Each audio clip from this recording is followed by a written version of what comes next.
Sejam todos bem-vindos ao estudo diário das Escrituras. A Dailza Nascimento comentou aqui: tão grande foi o sofrimento de Jesus por nós. E nós estamos fazendo o que por ele? Até amanhã, irmão Vanderlei. Esse até amanhã é um compromisso de que amanhã nós vamos estar estudando aqui novamente. Ou seja, a Escritura aqui é todos os dias, tá bom? Então, um forte abraço aí para a Dailza. Eu gostei, né, da mensagem que ela compartilhou conosco aqui. Jesus Cristo sofreu tanto, por nós. E nós, o que estamos fazendo, por Jesus Cristo? Eu lendo e estudando as escrituras dessa semana, vendo aquele homem que pôde carregar a cruz, um pouco ali para Jesus Cristo, outras pessoas que ungiram o corpo de Jesus Cristo antes de sua morte. E a mensagem de hoje que a gente vai ver é José de Arimateia pedindo o corpo de Jesus para colocar no sepulcro, porque senão ele seria jogado ali, seria como sem ter um sepultamento digno. Então, a gente consegue ver que algumas pessoas conseguiram fazer algo por Jesus Cristo, A gente nunca vê nos evangelhos Jesus Cristo pedindo algo para si mesmo, E é formidável a gente ver pessoas servindo a Jesus Cristo. Então, é uma boa mensagem aqui que a Dailza Nascimento compartilhou, Eu fiquei pensando aqui, o que estamos fazendo por ele, por Jesus Cristo? Isso me fez lembrar Mateus 25, versículo 40, Quando fazeis a um desses meus pequeninos irmãos, a mim o fizeste. Ou também, Mosias, capítulo 2, versículo 17, lá quem está falando é o rei Benjamim. Eis que vos digo essas coisas para que aprendais sabedoria, para que saibais que quando estáis a serviço de vosso próximo, estáis somente a serviço de vosso Deus. Então, o que nós podemos fazer por Jesus é servirmos uns aos outros. Quando estamos a serviço de nosso próximo, estamos somente a serviço de nosso Deus. Gratidão pela sua mensagem. E temos também aqui a Júlia de Fátima Xavier, que com a mensagem de ontem lembrou do hino Assombro me causa, Um hino formidável aqui também. Vamos lá para a mensagem do Vem Segue de hoje que eu vou compartilhar aqui com vocês. Vamos começar aqui em João, capítulo 19, a partir do versículo 38, tá bom? Aqui é após a crucificação de Jesus Cristo, Então começa dizendo assim, ó: depois disso, José de Arimateia, ou seja, depois da morte de Jesus Cristo, Depois disso, José de Arimateia, que era discípulo de Jesus, mas em oculto por causa dos judeus, rogou a Pilatos que lhe permitisse tirar o corpo de Jesus, e Pilatos lhe permitiu. Então foi e tirou o corpo de Jesus. Aqui a gente observa que esse José, de Arimateia aqui, ele era um discípulo de Jesus, mas em oculto por medo dos judeus. Vocês devem lembrar que qualquer um que confessasse ser Jesus o Cristo era proibido de entrar na sinagoga, no templo, então eles não podiam entrar. Então aqui esse José de Arimateia, ele revela que ele era discípulo de Jesus Cristo, mas ele tinha medo de seguir. Aliás, nas escrituras aqui, é a única vez que a gente vai falar desse José de Arimateia, tá bom? Vai ter sobre esse episódio nos outros evangelhos aqui, como Mateus e Marcos, mas significando esse episódio aqui, tá bom? Então é a primeira vez aqui que José de Arimateia, ele aparece, E a gente observa aqui que ele rogou a Pilatos, que permitisse tirar o corpo de Jesus que já estava morto ali, tá bom? E Pilatos lhe permitiu.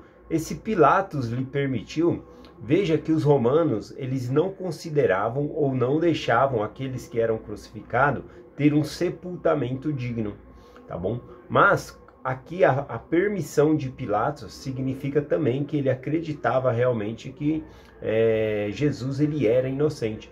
Então ele não viu mal nenhum em tirar, o Jesus Cristo da cruz e pegar e colocar ele no sepulcro igual José de Arimateia pediu aqui, tá bom? Esse relato a gente encontra aqui também em Lucas 23:50, que tem alguns detalhes aqui, sobre esse José de Arimateia. Diz assim, ó: eis que um homem por nome de José, membro do Sinédrio, que era bem e justo. Aqui já fala que ele era membro do Sinédrio, que era a corte mais importante ali dos judeus, tá bom? Então ele fazia parte do Sinédrio ali. que não tinha consentido no desígnio dele, nem em seus atos, que era de Arimateia, cidade dos judeus que também esperava o reino de Deus. Olha só, esse José aqui, ele esperava o reino de Deus, né? Embora ele não compreendesse todas as coisas, ele estava esperando o reino de Deus. Mas o reino de Deus já havia chegado. Cristo, ele trouxe o reino de Deus. Era o reino eclesiástico, o governo de sua igreja, né? Do seu reino aqui na terra. Não era um reino político que Cristo traria nesse momento aqui, que dominaria as outras nações. Mas a gente observa que esse José aqui, ele esperava o reino de Deus, tá bom?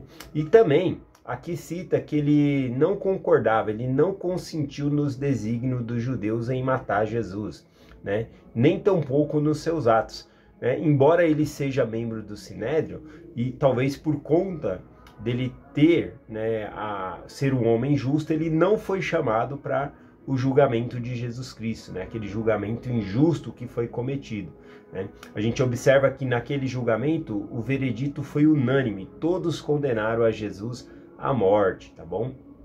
Então, com certeza esse José não estava, e aqui mesmo está mencionando que ele não consentiu nesse ato, né? Aqui mostra que nem todos os judeus eram maus, né? Às vezes uma minoria tenta se passar por uma maioria ali também. Em Marcos também tem um detalhe aqui, ó, Marcos 15, 43.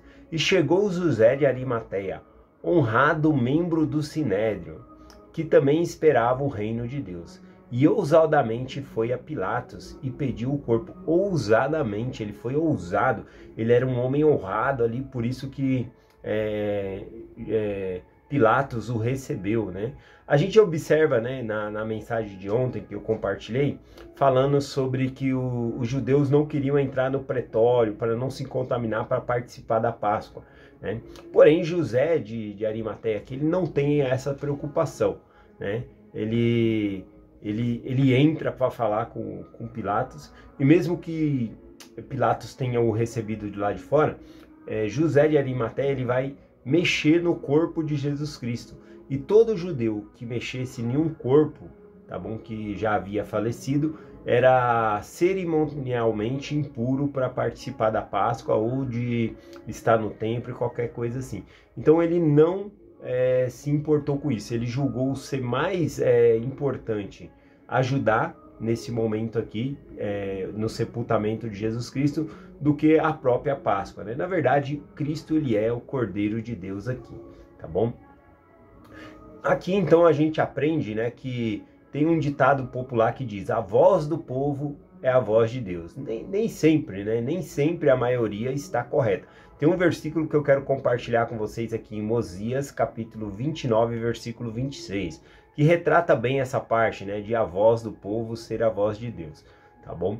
Aqui quem está falando é o próprio rei Mosias, e ele está instituindo um novo tipo de governo. Ele era rei, mas ele iria acabar com o reinado dos reis e ia instituir ali um reinado de juízes, né? Um juiz superior e outros juízes menores ali, tá bom? E que os juízes seriam governados pela voz do povo, tá bom? Então ele faz uma observação aqui, ó, Mosias capítulo 29, versículo 26. Ora, não era comum a voz do povo desejar o que era contrário ao que é direito, mas é comum a minoria do povo desejar o que não é direito. Portanto, observareis e tereis isso por lei. Resolve os negócios de acordo com a voz do povo. E se chegar o tempo em que a voz do povo escolher a iniquidade, então os julgamentos de Deus recairão sobre vós. Sim, então será o tempo em que ele vos visitará com grande destruição, sim, como tem até agora visitado esta terra. Então aqui fala sobre a voz do povo. Normalmente eles não querem o que não é direito, que eles escolhem o que é certo ali. O que a gente vê hoje no mundo, né, a minha visão pelo menos, é que é uma minoria tentando se passar por uma maioria. É uma minoria que querem fazer coisas erradas e quer se passar como uma maioria, ou empurrar a goela abaixo, né, das pessoas os direitos que eles querem ali. Tá bom? Eu acredito que seja uma minoria aqui, mas que a maioria das pessoas, elas querem sim o que é direito, tá bom? São pessoas honestas na maioria do tempo aqui. né? Então José de Arimateia, né, ele era uma dessas pessoas aqui. Então quando a gente fala, os judeus condenaram Jesus, a gente tem que lembrar que tinha muitos judeus que não participaram nesse consentimento, e um deles era José aqui de Arimateia, tá bom? Vamos lá, aqui no versículo 39, continua dizendo, e foi também Nicodemos, aquele que foi anteriormente dirigido de noite a Jesus, levando quase 100 libras de composto de mirra. Peraí que eu baguncei a escritura aqui. Levando quase 100 libras de composto de mirra e óleos, né? Para os judeus, para o sepultamento, eles preparavam o corpo da pessoa, passando algum óleos que são aromáticos, cheirosos ali, tá bom? E envolvia a pessoa num fino lençol ali, antes do sepultamento. Só que a gente tem que lembrar que Jesus Cristo, ele morreu na cruz ali às 3 horas da tarde, tá bom? E 6 horas da tarde já seria o outro dia. Então era um período de 3 horas para que José de Arimateia corresse lá, falasse com Pilatos, pedisse o corpo, fosse tirar o corpo de Jesus para fazer o sepultamento. Então tinha que ser algo bem rápido, em 3 horas era pouco tempo ali, tá bom? Então eles teve que fazer muitas coisas rápidas ali. E aqui ainda, falando de José de Arimateia, apareceu um outro personagem, esse nós já conhecemos, né? Que é Nicodemos. Aqui cita que ele foi anteriormente dirigiu-se a Jesus de noite. Também Nicodemos, ele tinha essa simpatia e gostava de Jesus, né? Ele gostava de Jesus, porém, como ele era membro do Sinédrio e não queria perder o que ele tinha, né? Então ele decidiu não seguir Jesus. Tá bom? Na ocasião ali, ele não seguiu a Jesus, para não ser expulso da sinagoga, para não ser expulso do sinédrio, tá bom? Porém, a gente vê aqui que nesse momento, ele não está preocupado, né, se ele vai ser visto com Jesus ou não. Ele quer ali pegar Jesus e colocar no sepulcro, né? Então ele ajuda, ele compra essa... Tanto Nicodemos como José de Arimateia, eles são pessoas bem-sucedidas de vida, financeiramente falando também. Então, a gente vê que Nicodemos, ele compra, né, esses óleos perfumados aqui para preparar o corpo do Senhor aqui para o sepultamento, tá bom? Então a gente vê isso aqui também. Nicodemos, em outra ocasião também ele havia defendido Jesus, né? Ele também não foi chamado para condenar Jesus, né? Deixaram ele de fora justamente porque ele tomava partido em alguns momentos ali, tá bom? Por exemplo, lá em João capítulo 7, versículo 50, diz assim, e Nicodemos, aquele que dantes havia estado de noite com Jesus, novamente mencionando que o de noite significa na escuridão, né? Ele foi escondido ali porque ele era um dos príncipes dos judeus, ele fazia parte do sinédrio, tá bom? E aí ele disse-lhe, né, quando os judeus estavam condenando Jesus, sem Jesus estar presente, ele diz assim, ó, João capítulo 7, versículo 51. Porventura condena a nossa lei um homem sem primeiro o ouvir e ter conhecimento do que ele faz? Então ele falou, a gente não pode condenar um homem sem antes conversar com ele, sem ter ciência do que ele faz. E ali os judeus, eles pegam e ficam com raiva, né, de Nicodemos, dizendo assim, você também é da Galileia? Vai lá estudar as escrituras, né? Você vai ver que nenhum profeta veio da Galileia. Desconversaram totalmente o que Nicodemos estava falando ali. Então a gente vê que Nicodemos, ele era assim uma pessoa boa, mas por medo dos judeus, ele ficou em oculto muitas vezes e não seguiu a Jesus. Mas nesse momento aqui ele veio ajudar, né? Então a gente vê que os discípulos de Jesus Cristo já haviam ido embora, né? Os apóstolos, né? Só quem estava ali era João. João não tinha condições financeiras para um sepulcro para o Salvador. A gente vê aqui que José de Arimateia, ele tinha esse sepulcro aqui e ele pede para depositar Jesus nesse sepulcro aqui. Vamos continuar aqui o versículo 40. E tomaram, pois, o corpo de Jesus e envolveram em lençóis com espécies, com especiarias com que os judeus costumam preparar para o sepulcro, né? E havia ali um horto naquele lugar, O horto aqui, a tradução também permite como jardim, né? Havia também um jardim onde Jesus Cristo fora crucificado no horto. E o sepulcro novo, em quem ainda não havia sido posto ninguém. Bom, então aqui falando sobre o sepulcro novo desse José de Arimateia, ele também mandou lavrar na terra esse sepulcro, né?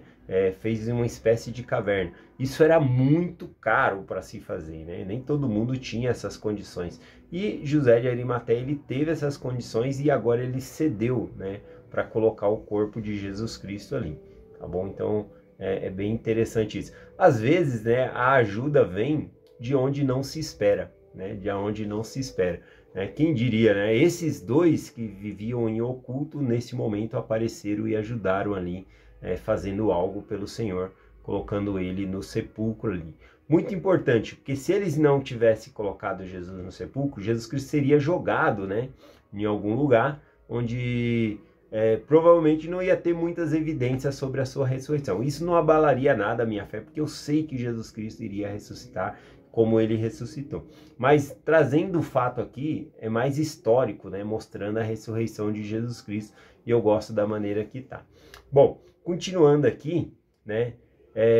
A gente observa que quando Jesus Cristo nasceu, né, citado lá em Lucas capítulo 2, versículo 7, que ninguém tinha um lugar onde Jesus Cristo pudesse nascer. Mas no momento da morte dele aqui, José de Arimateia coloca ele num lugar onde era um lugar de ricos, né? Coloca ele no sepulcro novo, lavrado ali, um lugar bem chique, né? Mas eu queria compartilhar com vocês que tanto faz, né? Onde uma pessoa nasceu e onde ela vai morrer, né? Onde ela vai ser enterrada, qual estado ela nasceu, país, isso não importa, tá bom? O que importa é como nós vamos viver nesta vida e como nós nos apresentaremos perante Deus. Isso que é o importante, tá bom? Então a gente tem até lá em Lucas 16 o próprio Cristo compartilhando a parábola, né, de Lázaro e o rico, né? O Lázaro, ele era pobre e ele foi jogado numa vala, né? Ali. E o rico, né, ele foi sepultado, porém ele não chegou ao céu, ele não chegou ao paraíso. E Lázaro foi acompanhado pelos anjos, né, para o seio de Abraão, para o paraíso. Então não importa realmente onde nós vamos morrer, a maneira que nós vamos morrer, mas sim a maneira que nós nos apresentaremos perante Deus. Isso que é o importante, né? E aí tem aquela frase, né? Eu não tenho onde cair morto. Isso não importa, não importa. Aliás, todos nós iremos ressuscitar, tá bom?